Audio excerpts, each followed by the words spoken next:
معزز وفاقی محتسب جناب اعجاز احمد قریشی کی ہدایات کے مطابق وفاقی محتسب سیکریٹریٹ کے ریجنل آفس لاڑکانہ کی جانب سے علاقائی سطح پہ 82 عوامی شکایات کی سماعت کی گئی۔ ان سماعتوں کی صدارت وفاقی محتسب سیکریٹریٹ سکھر اور لاڑکانہ کے ریجنل سربراہ سید محمود علی شاہ نے فدا حسین سولنگی کنسلٹنٹ کے ہمراہ کی۔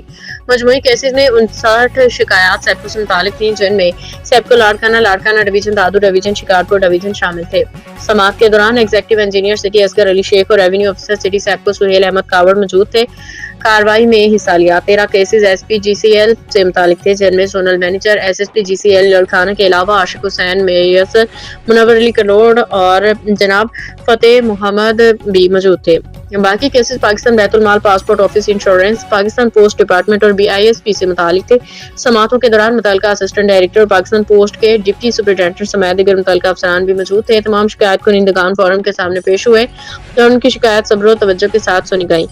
جہاں بھی بد انتظامی کی نشاندہی ہوئی، وہاں قانون کے مطابق کیسز کو سختی سے نمٹایا گیا اور فیصلے کیے گئے۔ وفاقی محتسب سیکریٹریٹ کے انچارج سید محمود علی شاہ نے عوام کو تیز، شفاف اور مؤثر ریلیف فراہم کرنے، وفاقی اداروں کے احتساب کو یقینی بنانے کے عزم کا اعادہ کیا۔